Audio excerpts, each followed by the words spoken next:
सलीम नावेद साहब, ये जो कानून मंत्री का जो बयान है कि हम चुनकर आते हैं, इसका आशय आप क्या निकालते हैं? क्या सरकार की तरफ से कहने का प्रयास ये किया जा रहा है कि आप चुनकर नहीं आते इसलिए आपकी जवाबदेही नहीं, हम चुनकर आते इसलिए हमारी जवाबदेही है, लिहाजा आपको हमारी बात माननी चाहिए?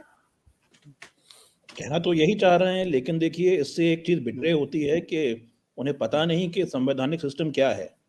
संवैधानिक सिस्टम में ही जुडिशरी को अलग रोल दिया गया है, लेजिस्लेचर जो है, संसद जो है, इसको अलग रोल है, एग्जीक्यूटिव का अलग रोल है। इन तीनों स्तंभों में से दो चुन के नहीं आते हैं।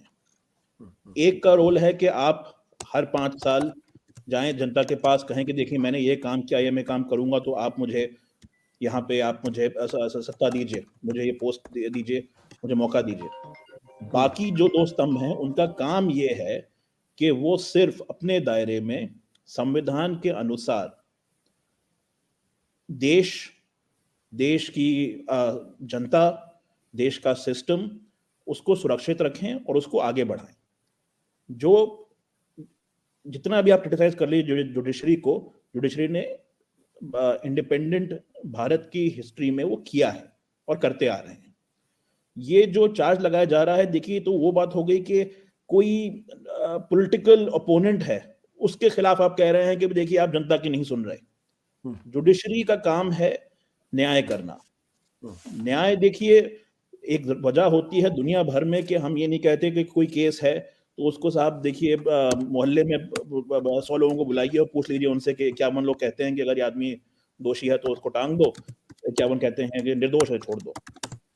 पूरी दुनिया में सिस्टम होता है, कोई भी देश है, कोई भी सिस्टम है, कानून होते हैं जिसके हिसाब से न्यायपालिका जो भी होती है, जज जो भी होते हैं, जिस भी नाम से होते हैं, वो अपना काम करते हैं। और बहुत ही अमेरिका में कहीं कहीं होता है, कुछ स्तरों पे कोई चुने जाते हैं, लेकिन दुनिया में कहीं चुने नहीं जाते। और उनका काम ही ये है कि वो उन्हें निडर होके, ना किसी के दबाव में आए, ना उन्हें किसी को अपने पद के लिए किसी को खुश करना हो, ना वो जनता को, ना सरकार को। तो ये तो देखिए बुनियादी उन्होंने एक हमला कर दिया है। और शायद वो अनजाने में कि वो समझते नहीं है कि जुडिशरी पॉलिटिकल अपोनेंट नहीं है, लेकिन एक्सपीरियंस पॉलिटिशियन है, तो हमें समझना यही होगा कि वो जानते हैं क्या कह रहे हैं।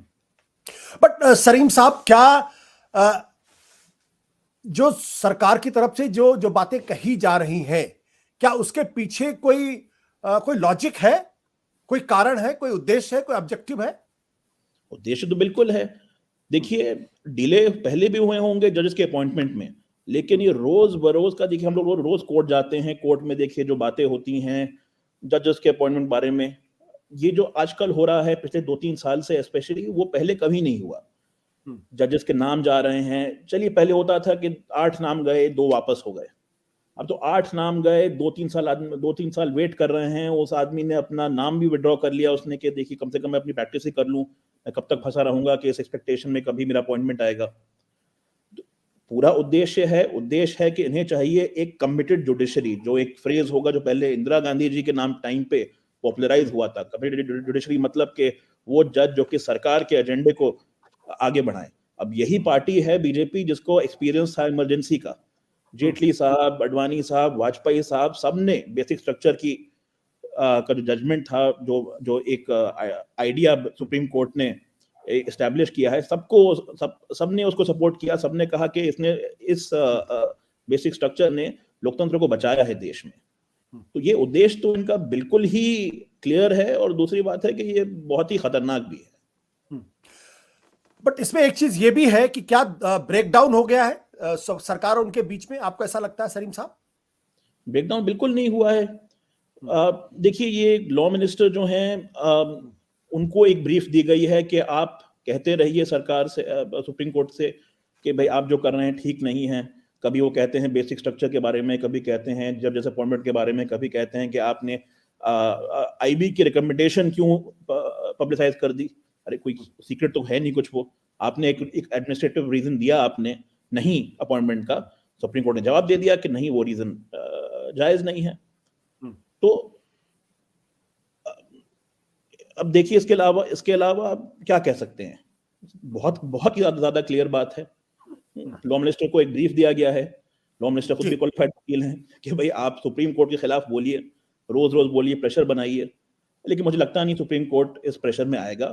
सुप्रीम कोर्ट की जो एक मंशा है, जो एक थिंकिंग है, बिल्कुल क्लियर है कि हमें आगे बढ़ना है और इस चीज पे कोई कॉम्प्रोमाइज पॉसिबल नहीं है। सत्य हिंदी का ऐप डाउनलोड करें गूगल प्ले स्टोर पर।